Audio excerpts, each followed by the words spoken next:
The words I wanted to say were stuck in my throat. A mixture of hate, disgust, and anguish formed a painful lump I couldn't swallow. Camila broke the silence, tears flowing freely down her rosy cheeks. Please, Kelly, don't be mad at Mark.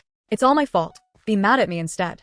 Mark's heart seemed to ache even more at her words. He hardened his gaze toward me. Please be understanding, Kelly, he said. It's not Camila's fault. As for the wedding, we can always redo it anytime, anywhere. His tone brimmed with frustration.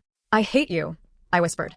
My voice trembled. I hate you so much right now. I'm sorry, Kelly. It's just that.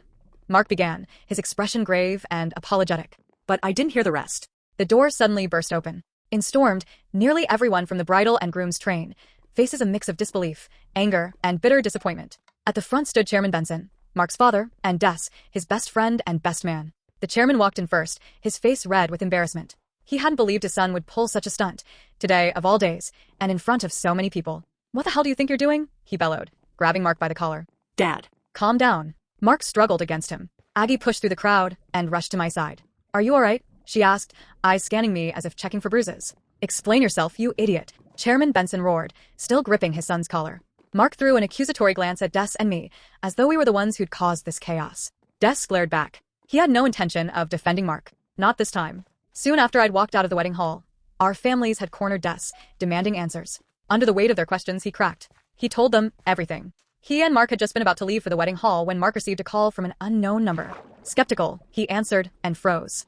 He held the phone to his ear for what felt like forever.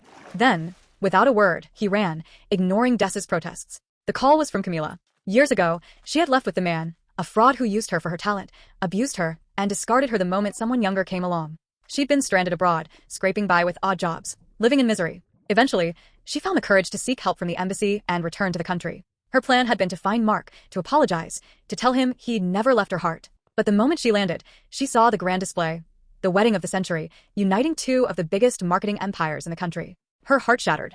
She checked into a rundown hotel, broken, alone. She was ready to take her life, but first she wanted to say goodbye. Mark, confused, overwhelmed, elated that his first love had come back, didn't stop to think. He dropped everything. The wedding. Me. Our families. He ran to her.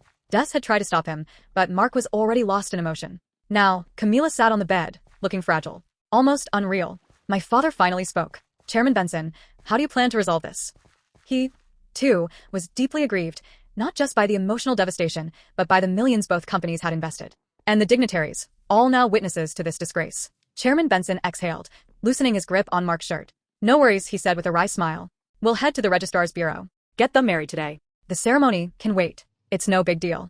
He patted my father on the back, trying to salvage what he could. For a moment, it seemed peace might return. Then Mark opened his mouth. I can't believe I have such a heartless family. A person nearly died, and all you care about is a wedding ceremony. Dad. Mom. I'm not getting married. Not tonight. Not until Camila is fully recovered.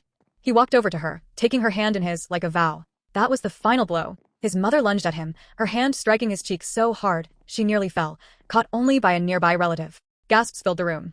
Everyone looked at Mark like he was a stranger, or worse, a fool.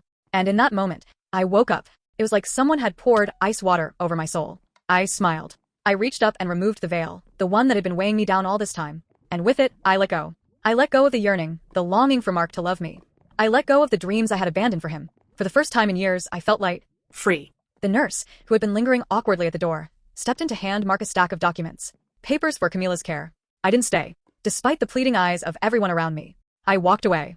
With my parents at my side, I left it all behind. The scandal rocked the country. We'd been the couple of the year, praised for our chemistry, our love story, now reduced to gossip and shame. But to me, it was simply a dark chapter, one I never spoke of again. Subscribe for more content.